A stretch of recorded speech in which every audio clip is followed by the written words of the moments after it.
I've been seeing a lot of Professor Jiang recently. He's all over social media. I see him on TikTok, Twitter, YouTube. He's huge on YouTube. He's getting a lot of views.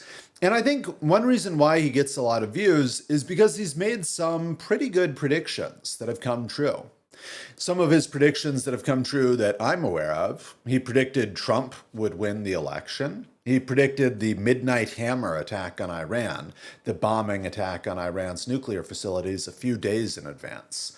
He predicted Trump would attack Venezuela. And he predicted the United States would invade Iran under Trump. So he's made some pretty good predictions. And those predictions have been time bound. That is, when he was talking about the Midnight Hammer bombings, he said it would happen in a few days. When he was talking about invading Iran, he said it would happen within a year or two. And it did. So he's making specific, testable, time bound predictions that have come true. And anytime you notice that, it's worth learning more about the person making those predictions or the model or system that they're using to make those predictions. Because predictions are the true test of whether or not you understand a system. Anyone can look at something that has happened and come up with an explanation for it. I don't know that much about the stock market, but I could look at the stock market and see a stock that went down yesterday or went way up yesterday, and I could say, well, that happened because of whatever story is in the news about that stock. In other words, even though I don't understand the stock market, I could still explain events in the past by just looking for what happened and coming up with a rational sounding explanation. It's only if you truly understand a system that you can predict something in the future, where you can't look up an explanation, where you can't make something sound plausible because it's not known what's going to happen unless you have a good model which can predict the future. So that's why I think there's a lot of interest in Professor Jiang, because he predicted events about the future. That's why I'm interested in him. That's why I wanted to learn more. And I don't want to speak too highly of Jiang's predictive ability. He's not always right. He's not completely right. He's made some predictions that have been misses. For example, he predicted Nikki Haley would be Trump's vice president. That's not true. He predicted the wrong guy would win in Iran's presidential election. And when he predicted that the US would invade Iran, he predicted that they would invade with a large coalition. Actually, it was just Israel, and that there would be 100,000 ground troops involved. Although maybe that prediction hasn't come true yet. A lot of his predictions, I would say, are still pending. We don't know whether they'll turn out to be true or false. But my point is that he's not a perfect predictor, but he has made some pretty good predictions. So I'm interested in learning more about him and his system. First, what's he a professor of? Well, he sometimes refers to him with the title. He sometimes refers to himself with the title of professor. But I think he's pretty honest that he's not actually a professor. Instead, he's a high school teacher. The descriptions of his YouTube videos often say that he's presenting to a high school class in Beijing. The Substack biography for his channel, Predictive History, says that he's a high school teacher in Beijing. And Moonshot Academy, which is a private high school in Beijing, lists him as current faculty. So I think he's not a professor, he's a high school teacher. Moonshot Academy lists him as teaching English and philosophy. And I think he is qualified to teach English to high school students. He has a Bachelor of Arts in English literature from Yale. And I believe that's his highest education. That's the highest education qualification listed on his Wikipedia page. So he's qualified to teach English to high school students, I think. But that's not the limit of what he teaches. If you look at his YouTube channel, you can see he lectures on a wide variety of topics. He talks about journalism, history, great books, world religions, secret societies like the Illuminati, geopolitics, current events, and game theory. And I should note that when he talks about game theory, it's in a way that I don't recognize. What I mean is, I'm not a mathematician, but I've taken some math classes in high school and college, and I hope I'd be able to recognize a high school math class. Well, likewise, I've taken some game theory classes in college. I'm not a game theory expert, I'm not pretending to be, but I hope I'd be able to recognize a high school game theory class. And I personally don't recognize what Jeng is teaching as game theory at all. Game theory is about trying to quantify decisions and outcomes so that you can use math to analyze your options in some situation. And that's really not what Jang does. It doesn't describe his lectures at all. So I think he's kind of using the phrase game theory to describe his process because it makes his process sound a little more technical or rigorous than it actually is. In my opinion, Jang thinks about world events and he draws some connections and makes some predictions, but it's really more of an idiosyncratic approach and less of a mathematically rigorous one. Anyway, I think Jeng is an eccentric thinker. He has a wide variety of unusual opinions. For example, he talks about the true purpose of the pyramids of Egypt. He talks about the Illuminati and other secret societies and their plans for world domination. He talks about the end of the world, which he thinks is ongoing. He thinks World War III has already started with the US invasion of Iran, and he thinks that it's a battle for human consciousness. And he has many other eccentric ideas as well. And I'm not pointing to his eccentric ideas or his lack of qualifications or his wide intellectual interests to try to discredit him as a conspiracy theorist. I'm not trying to make an ad hominem style argument here where I say Jang must be crazy. That's not really what I believe. I think he's not really the kind of conspiracy theorist who's talking about the Illuminati and pyramids that you might be afraid of or that you might be super concerned with. Like I said, I think Jang is an eccentric thinker. He has a lot of weird ideas and he follows them to weird conclusions. And I tend to think that a lot of what Jang says and thinks is wrong and his logic is bad and his evidence is bad. But I wouldn't quite put him as a conspiracy theorist lunatic. I think he's just an unusual thinker with unusual ideas, which makes him interesting to listen to, but maybe not incredibly reliable. So instead of calling Jang a conspiracy theorist, what I want to do is analyze one of his recent lectures, specifically the lecture titled Game Theory Number 10, The Law of Asymmetry. And like I mentioned before, when it comes to game theory, I think Jang is making a lot of it up. I don't think there's any evidence that the law of asymmetry, which Jang says is a concept in game theory, I don't think there's any evidence that it is a concept in game theory. Or if it is, I wasn't able to find it. I didn't find it by searching Google or Wikipedia. It doesn't show up on Google Trends. If we look at a game theory textbook, they don't have an entry in the glossary for the law of asymmetry. The phrase law of asymmetry doesn't occur in entry-level game theory textbooks. We could ask a large language model like ChatGPT. It doesn't know what the law of asymmetry is in game theory. So it's part of a pattern where I think Jang ascribes his own ideas to game theory in a way to make them sound more legitimate. But anyway, I want to analyze this lecture, Game Theory Number 10, The Law of Asymmetry. And in analyzing it, I want to argue that it's incoherent. Jang presents things that maybe sound good superficially, but he moves on from his ideas so quickly that the listener, who I think is intended to be a high school student, doesn't have time to dwell on the idea and perhaps realize that actually, teacher Jang, this idea doesn't make a lot of sense. It's incoherent. I want to argue that Jang's ideas are also inconsistent. Even over the 1 hour span of the lecture that we'll be looking at, Jang says things that are directly contradicted by Jang himself. So his ideas are not consistent. And third, I want to argue that Jang is wrong. Jang doesn't always ground his ideas in empirical claims, but sometimes when he does, he's incorrect about the claims he's relying on. And so I want to show examples of that and how Jang's inaccuracies invalidate his analysis. Jang starts his lecture talking about the law of asymmetry. And the law of asymmetry is pretty simple, and Jeng's telling it just means the underdog will usually win. Today I present to you a very important idea in game theory. And once you understand this idea, then you understand why things will turn out the way they do. Okay, it's called a law of asymmetry. Okay, law of asymmetry. And all this is saying is that the United States and Iran are not peers. They're not equals. The United States is far stronger than Iran.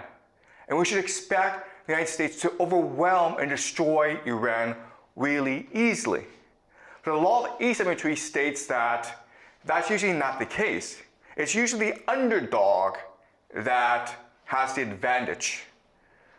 And we see this from history all the time.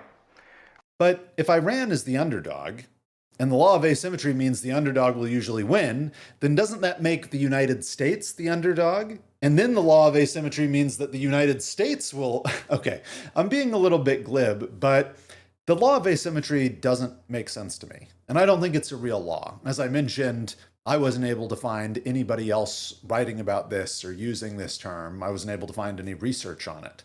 I wasn't able to find any data documenting the law.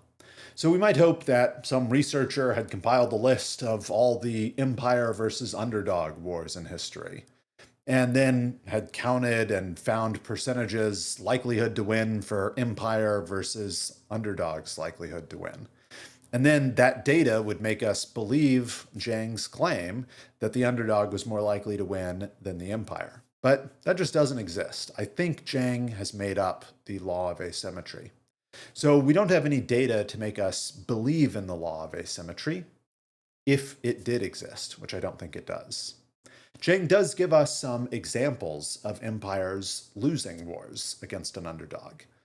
And I think Jeng's argument is basically the United States is an empire, empires lose wars, therefore the United States will lose the war against Iran.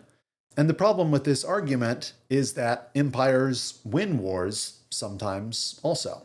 That's kind of how they got to be successful militaristic empires. They win a lot of wars.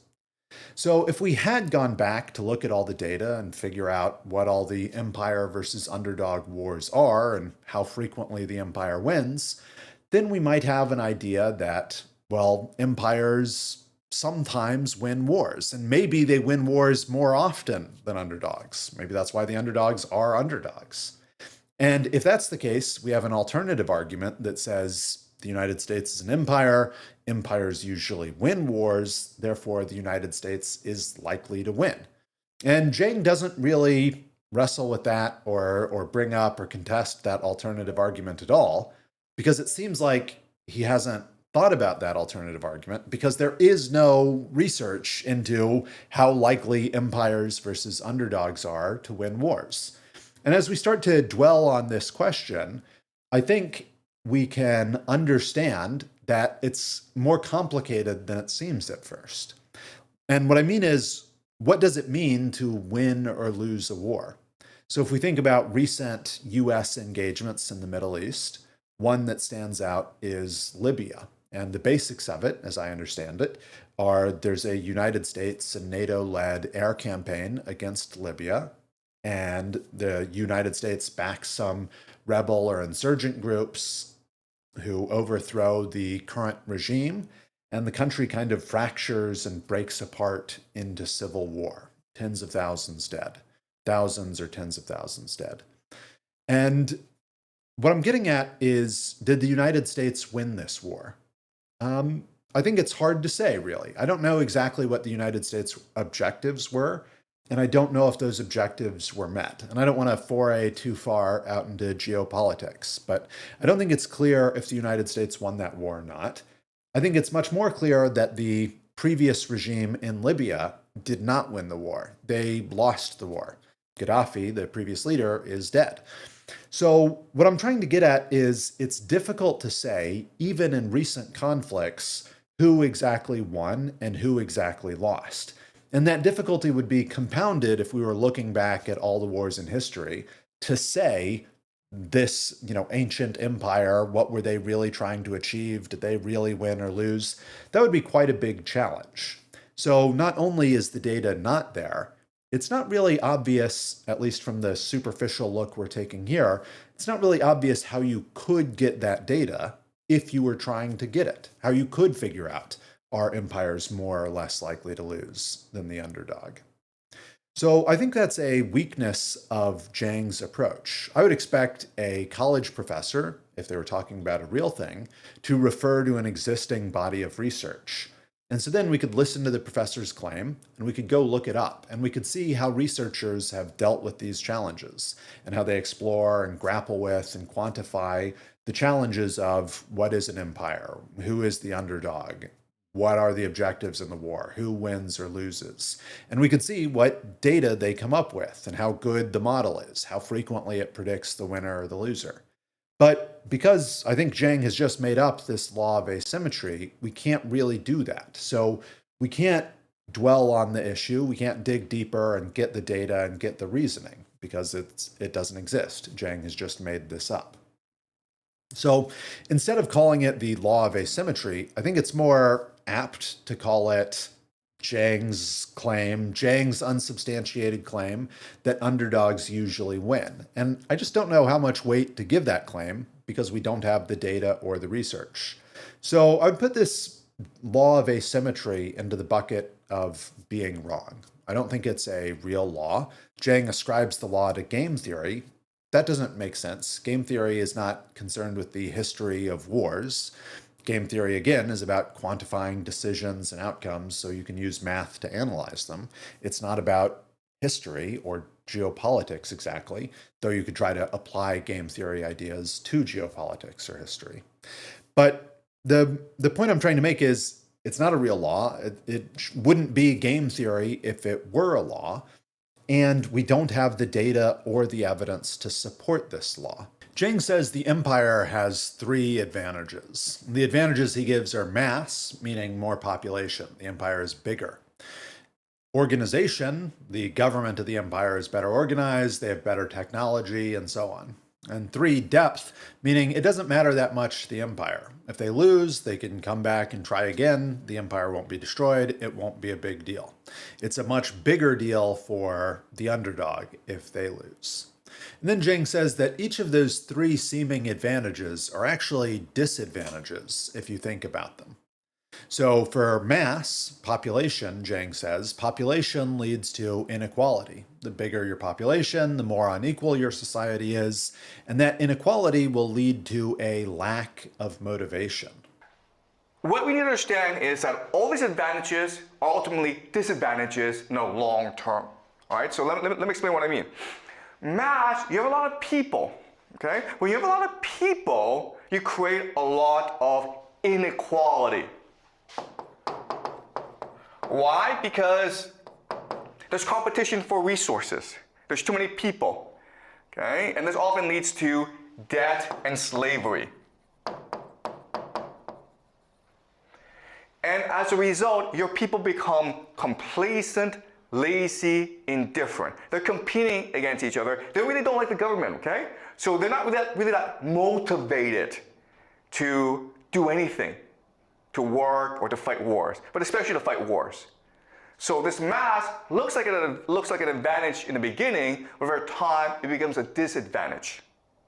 Well, one problem with this is I don't think it's true, I think it's wrong, that population leads to inequality.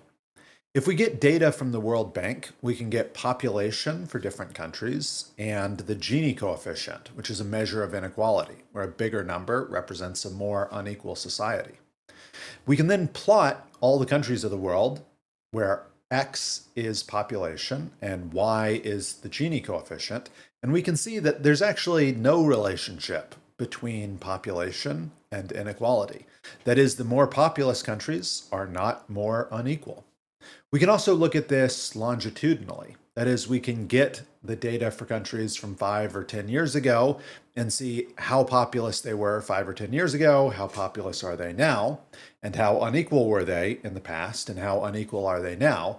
And we can ask, do countries that gain more population, do they get more unequal? Well, it turns out it's actually the opposite. Countries that have been growing faster have become less unequal. They've gained equality. They haven't increased inequality. So that's the opposite of what Jeng would predict. So the first connection in his argument, population leads to inequality, I just don't think that's true. And Jeng certainly doesn't cite any evidence for it. And the next step in the argument, inequality leads to a lack of motivation, that's really just a story. It's something Jeng has said, again, without evidence or data backing him up. I could as easily propose an alternate story. I could say that a very unequal society will have a lot of poor people, and the poor people won't have better occupations to pursue than the military. So that'll lead to more people going to the military, and that will be kind of like motivation to fight a war. We have more people in the military because we're so unequal. And again, the thing is that without data, those are just stories. They're just words we can say that pretend at explaining a phenomenon, but we don't have any evidence or reason to believe either Jang's story or my story. Right? Organization means an elite.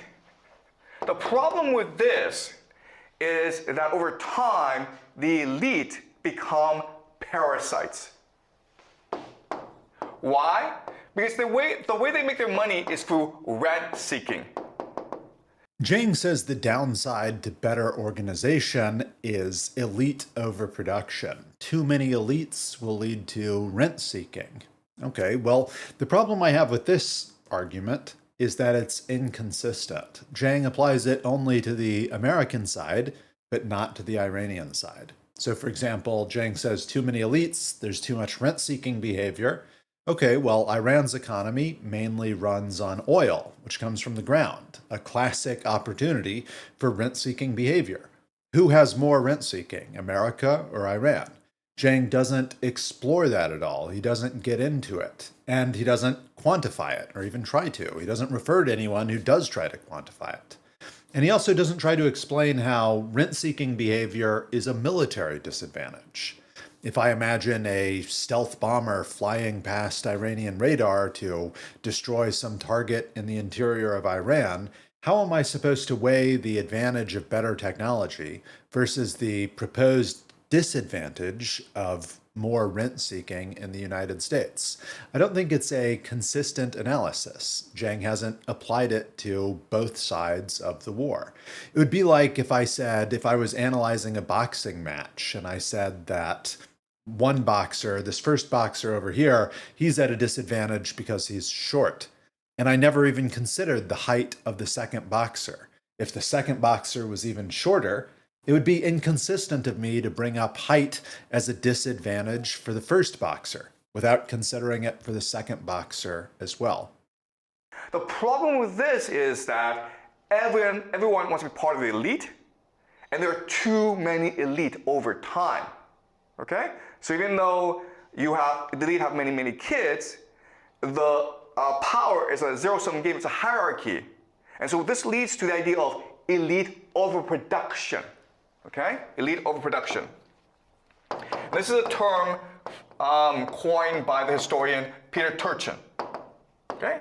And his theory is that you have turmoil, you have wars. For example, the French Revolution, for example, the fall of the Roman Republic, because there's too many elite and they start wars to accumulate power for themselves. Okay? So this organization, this elite, leads to basically factionalism or infighting. And that's what's happening in America today, where the Democrats and the Republicans, they hate each other, they refuse to get along. Jeng also talks about Peter Turchin's idea of elite overproduction. You have too many elites in society, and that leads to factionalism. So Jeng points to there are Republicans and Democrats in the United States, and they're in conflict with each other, they're fighting with each other, and I guess that's supposed to be a weakness of the United States. But again, I would just point to the comparison, the inconsistency idea. Jeng is only applying this analysis to the United States and not to Iran. So doesn't Iran have factionalism as well? Wasn't there recently a rebellion in Iran that killed tens of thousands of people? Don't they have separate ethnic groups in Iran that are likely to fight with each other? Jang even discusses that in this video. So it's inconsistent. You're saying one boxer is too short without noticing that another boxer, the other boxer, his opponent, is even shorter. And when Jeng refers to Peter Turchin's idea of elite overproduction, one symptom that Turchin identifies as being a symptom of elite overproduction is having too many college graduates and not enough for them to do. So it's like college graduates are supposed to be elite. The system produces a lot of college graduates and there's nothing for them to do. So you have too many elites. And that is a problem in Iran. It's a problem that the World Bank has written about and identified. And it's one piece of evidence for this is that college educated Iranians are very likely to leave the country and move out of the country. So, we're not quantifying elite overproduction. We're not saying who has more or less elite overproduction. Jang is really just saying elite overproduction could lead to factionalism. Look, the United States has two political parties. Well, okay, let's turn that same idea, to be consistent, let's turn that same idea to Iran and ask, do they have elite overproduction? Do they have factionalism? Are they fighting with each other? Because I think the answer is obviously yes. Jeng also says something that I'd categorize as, I'm not sure whether to categorize it as incoherent or wrong, but he says the empire is insular. It only cares about itself and what's happening inside its own borders. Another way of saying this is that an empire over time becomes insular. They don't care about what happens outside the world. All they care about is what happens in Washington, D.C. And the reason why I say this is either incoherent or wrong is because the very act that we're discussing, the US invading Iran, seems like the United States caring about matters outside of its own border. And we could also point to US support in Ukraine. We could point to US support for Taiwan. The US is actually engaged with a lot of places all over the world. We couped Venezuela earlier this year. This is our second coup of the year, and Jang is describing the empire as insular. It doesn't make a lot of sense. Don't worry about America, its technology. Don't worry about the economy. Don't worry about these things, okay? Just ask yourself one question. Is Iran transforming as a society? Are people becoming much more motivated? Are people in Iran learning from their mistakes and innovating and becoming resilient on the battlefield? Are the Iranians sticking together as a people? Okay? Because if the answer is yes to all three questions, then Iran will win and America will lose. Jeng gives the three advantages that the underdog has. He says these are energy, openness, and cohesion. And I'd put this into the incoherent category because what is this supposed to mean? How much energy does Iran have today? How much energy did they have last month? I don't think we can measure stuff like energy or cohesion or openness. I don't think we can say exactly what it is. And so, like, what is this model supposed to mean? I'd contrast it to suppose I claimed that the side of a war with the most population or the most soldiers or the biggest economy, suppose I claimed that that side of the war would win. Well, you know what I'm talking about. We could measure those things and we could compare them. And if we wanted to be really rigorous about it, we could come up with a list of wars and quantify the GDP and the population and the number of soldiers on each side and figure out who won or lost.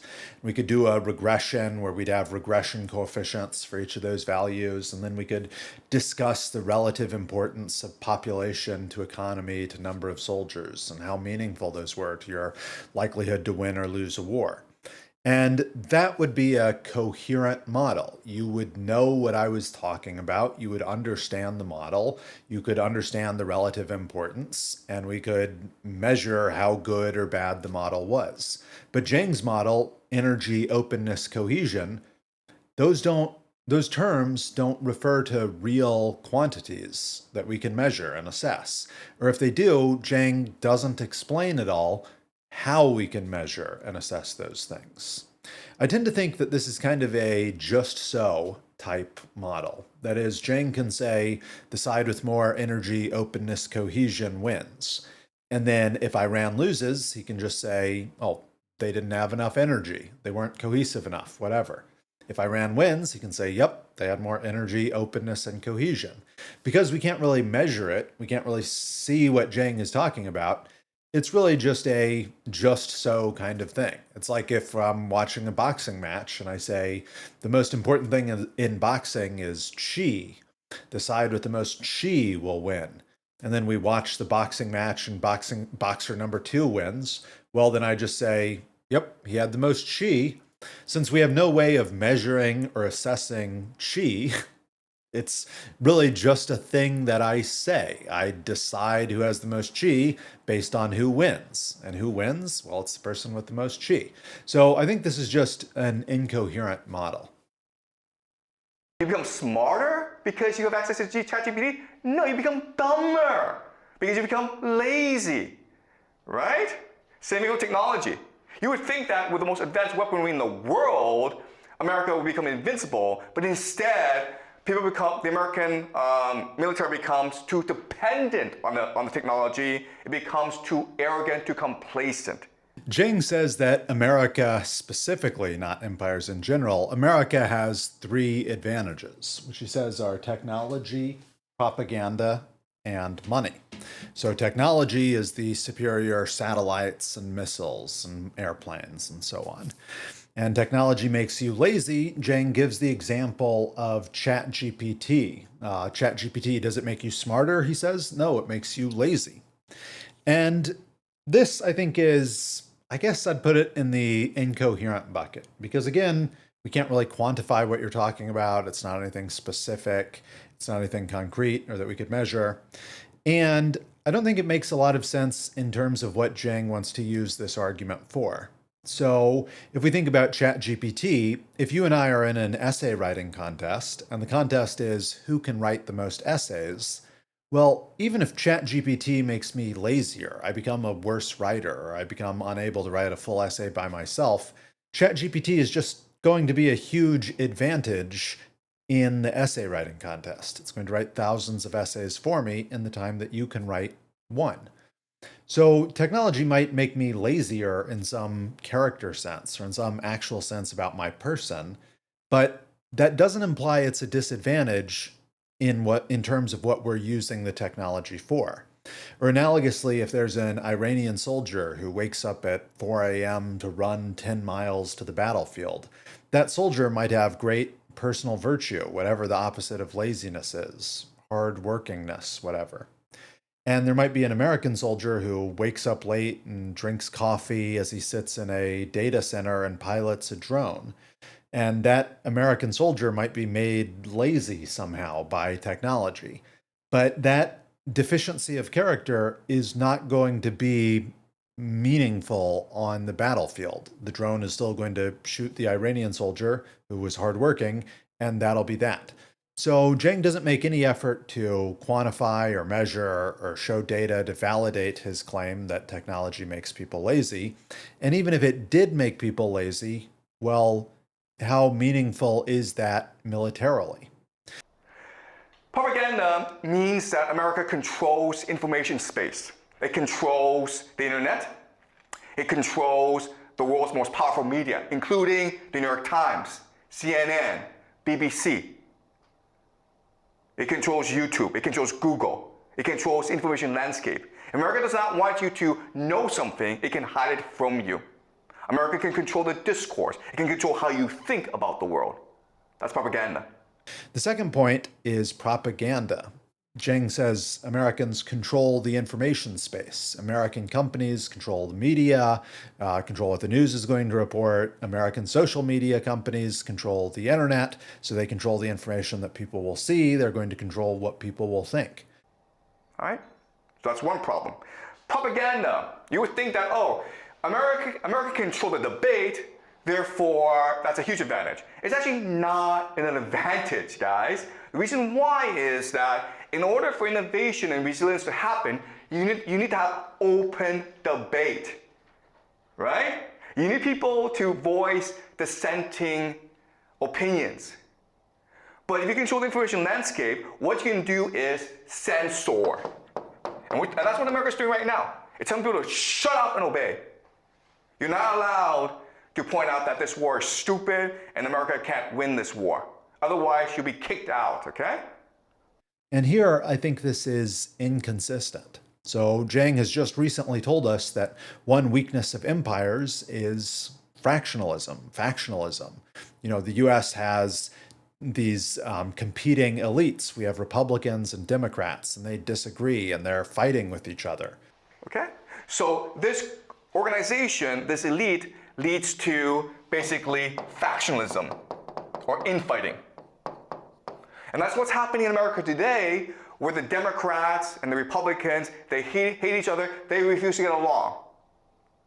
But also, Jeng says that everyone thinks the same thing because of America's propaganda machine, and that's a weakness. So it's a weakness when people are fighting with each other, when they're disagreeing, and it's a weakness when everybody thinks the same thing. It's inconsistent. Another way this is inconsistent is that Jeng himself is showing that he is wrong. I know about Jeng through YouTube. That's an American social media company. I also have seen Jeng on Twitter and TikTok. Those are both American-controlled social media companies. So Jeng is saying that US social media propaganda control won't let anybody say that the war is a bad idea or that the US is going to lose the war. But Jeng is giving exactly that message on US-controlled platforms to an audience of millions, including millions of Americans. So Jeng's claims are inconsistent with Jeng's own lived reality, with his own experiences. And I think it's kind of funny that he doesn't recognize that. And then also the third way that this is inconsistent, Jeng says that Americans don't care about the war, and that's a weakness for them. The first major problem is the lack of political will.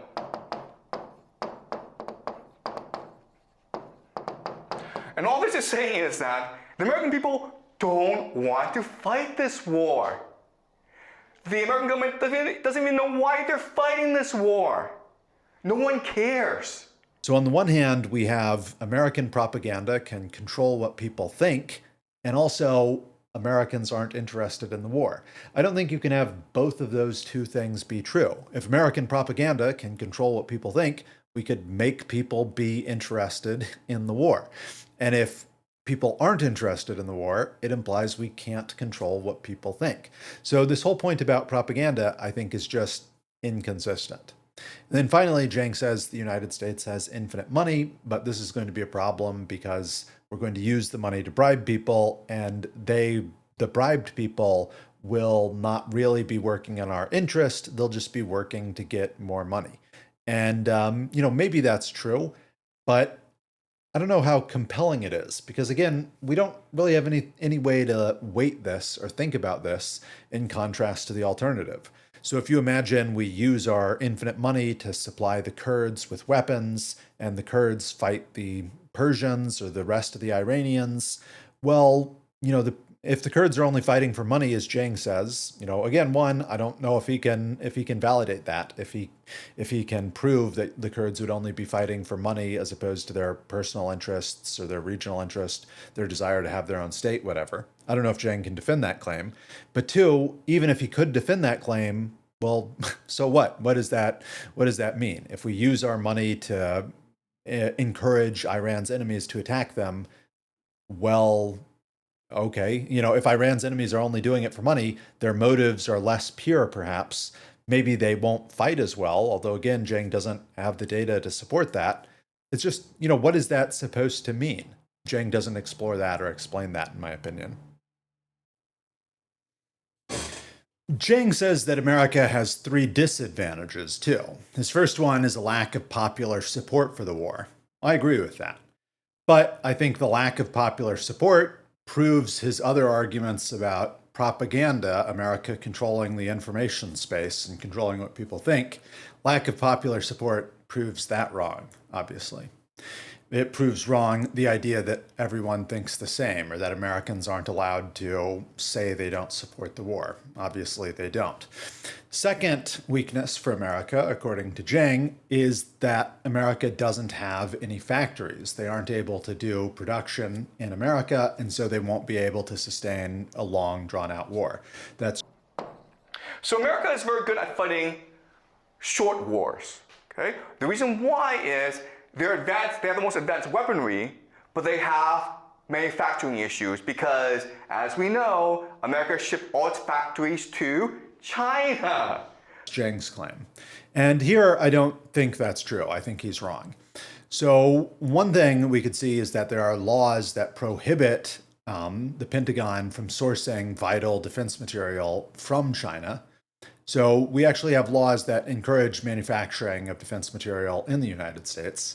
And if you look at the Defense Industrial Production Index, which is an inflation-adjusted measure of how much equipment and material gets produced in the United States, you can see that our defense industrial production, defense and space, is about as high today as it ever was. So it's certainly the case that we moved a lot of manufacturing and even more manufacturing jobs overseas. But the United States still does some manufacturing in the United States, and especially defense manufacturing. One thing Jeng says is that the United States would not be able to sustain a long war. And I think that is obviously wrong as well, because we have the recent example of Afghanistan, where the United States had a war for about 20 years. And it wasn't the case that we ran out of ammunition or ran out of missiles or anything. We were able to produce what we needed to fight that war. So I don't think there's any reason to believe that we won't be able to produce what we need to fight in Iran as well. Now, of course, you might say, well, the US lost in Afghanistan, and that's true, but the loss had nothing to do with running out of material and not being able to manufacture enough stuff. Jeng also says that if the war goes on for too long, then America won't be able to sustain the war. And he says that it would take a long time for America to spin up the manufacturing it needs to do its own defense manufacturing. And again, this seems kind of inconsistent. Well, if the war takes a long time, then we'll have a long time to build up our own manufacturing, if we need to build it up. Jeng then goes over 3 advantages that Iran has, and I'm going to try to pick up the pace here. I think we're through most of the interesting material on Jeng's side and on my side as well. So I'm going to try to move a little bit faster than I have been. Jeng says that faith is one advantage the Iranians have. They aren't afraid to die. Well, here I think he might be reading a little too much into Iranian religious claims. I think many religions, Christianity included, profess a lack of fear of death. And just because that's a tenet of their religion, it doesn't mean that their soldiers actually aren't afraid to die and therefore will be enabled to do heroic death-defying feats or anything. Jeng mentions that the terrain of Iran is very mountainous. It's like a fortress, and so he thinks America will be unable to invade it. Although, again, this implicitly relies on the idea that America will try to invade it. If America instead just conducts the aerial bombing campaign and funds insurgent groups, they may break the country or replace the current regime like Syria or Libya without actually having a big invasion that would get thwarted by mountains if mountains would thwart a grand invasion. And then the third advantage Jeng gives to Iran is nationalism. He points out that Persians are very old people, I guess, a very proud people, I think he says. And, the Persians will be fighting for more than just Iran or something. I think that's Jeng's theory.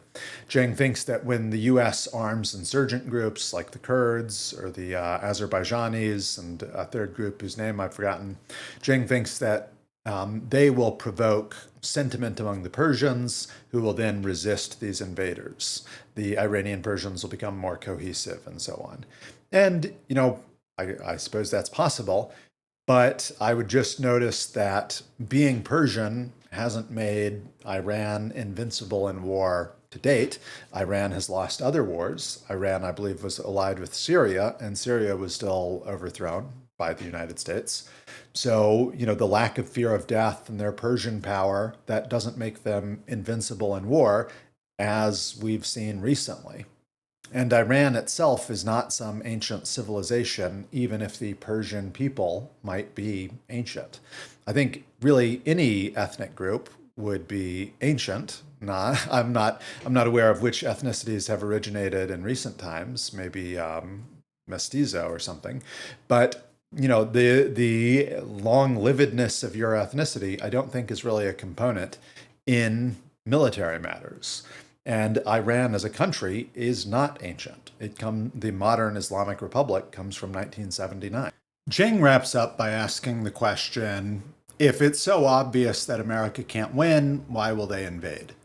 And basically, he doesn't know. He doesn't really explain that. He says, I don't know. He offers one possible explanation, which is religious. Maybe it's the religious proclivities of some of America's military leaders that are leading them into this conflict, even though it should be obvious to a strategist like Jeng, or presumably America's military generals, that the Iran war is unwinnable. And then Jeng concludes by saying that this is part of World War III. It's part of a battle for the soul of human consciousness or something like that, which I think is a pretty eccentric conclusion to reach. Like I mentioned at the beginning, I think Jeng is an unusual thinker who makes a lot of unusual connections between many different ideas and follows them to unusual conclusions. I hope I've defended my thesis in this video that a lot of what Jeng says is incoherent, even if it seems like he's saying something superficially or at first. If you dwell on what he's saying and try to dig into the details, you might find that there's not a lot there, that it doesn't really make sense or it doesn't come together. It's incoherent.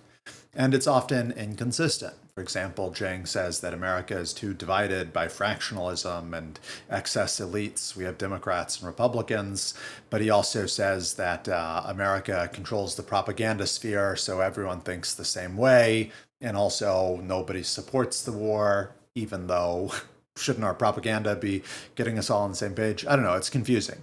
There's a lot of inconsistency. There's one part where he describes the law of asymmetry as meaning that the underdog usually wins, and another point where he describes the law of asymmetry as meaning that the more open, cohesive, energetic society usually wins.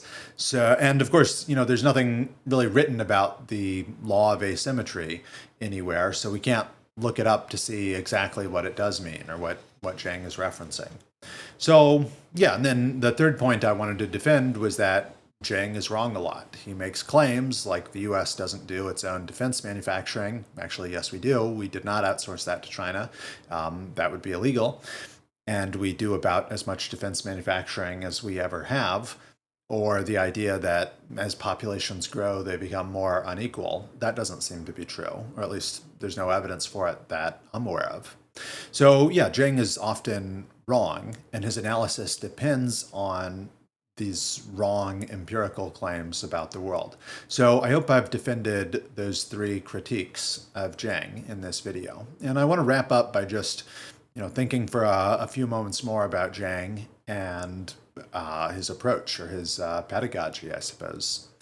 And, at first I'd think about if I were a high school student or if I had children who are high school students, would I want them to take a class with Professor Jiang or someone like him? And my answer is yes, absolutely. I think Jeng is a very interesting, entertaining guy. And I would bet that you would learn more in his class than in the average high school class. The risk is that you would learn too much and you would learn the things that Jeng is making up or wrong about rather than the stuff that he's right about. So I would think too much Jeng or Jeng-like teachers is dangerous. But if 1 in 100 teachers were like Jeng, 1 in 50 maybe that would be a good ratio or something I would think is appropriate. I think it's it's good and it's interesting and it's challenging. And it's a good reminder that your teachers aren't always right. And, if your teachers were almost always right, you might not realize how fallible teachers or professors are. And someone like Jang is, not nearly always right. And he will give you the idea that your teachers or your professors might be fallible and you should double check them and you should think about what they're saying. And simultaneously, he's telling you these interesting, entertaining, um, perspectives on a wide variety of different things.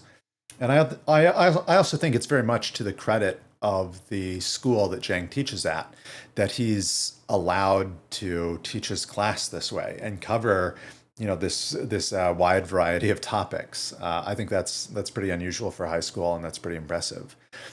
And I think if I were to ask how seriously we should take Jiang's predictions, I would answer not that seriously. I think his best prediction is predicting invading Iran. Trump would win and invade Iran about 2 years, 1 to 2 years before that happened. That was a good prediction, but there are lots of people in the world. There are billions of people in the world.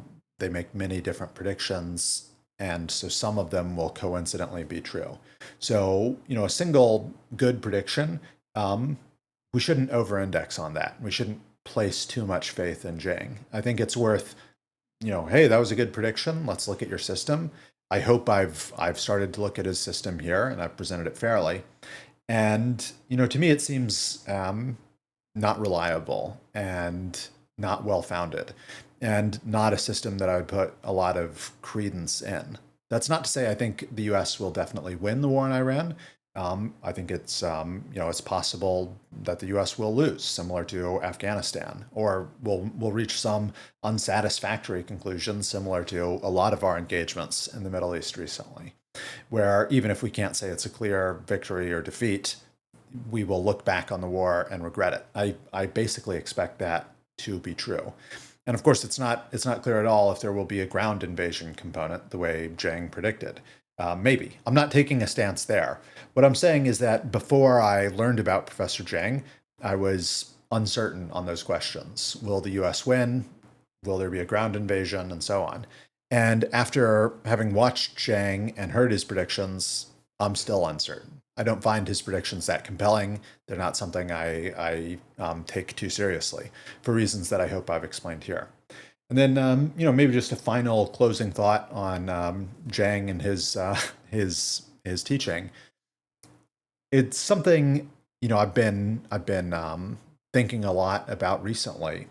Is just the difference between the United States and China, and kind of worrying about China overtaking the United States in some sense, and thinking about how likely that is and how true that is.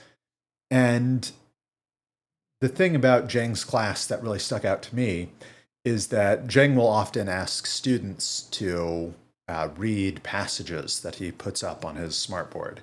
And he'll call out a student, and the student will read the text that he's put up. And these passages are often archaic texts. Jeng, like I mentioned, he has a wide variety of intellectual interests.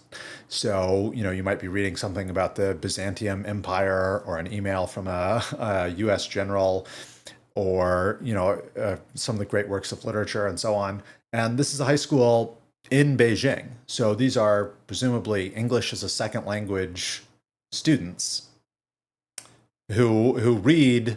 I'm not a high school student or teacher. So I haven't been in high school in a long time, but my my guess is that Jang students read English about as well, maybe better, than the average American student reads English, to say nothing of how the average American student reads Chinese. And of course, Jeng obviously speaks in English as he's teaching his high school students. So I guess where I'm getting at is, an American student, would they be able to follow the equivalent of a kind of conspiracy theory laden class, alternate retelling of history, whatever, with all these different, exotic ideas coming at you pretty high paced? If that class were taught in Chinese or Mandarin or whatever. I don't know. It's something I'm thinking about. Although, of course, Jeng's Academy, Moonshot Academy, is not the average high school in China or in Beijing. It's a relatively high-priced private school. So maybe comparing to the average American student isn't quite apt. I don't really know where I'm going with this, but this is my conclusion. So I'm just wrapping up and kind of dumping out whatever thoughts remained in my brain, upending that bucket, which I think I've now done. So thanks for your time.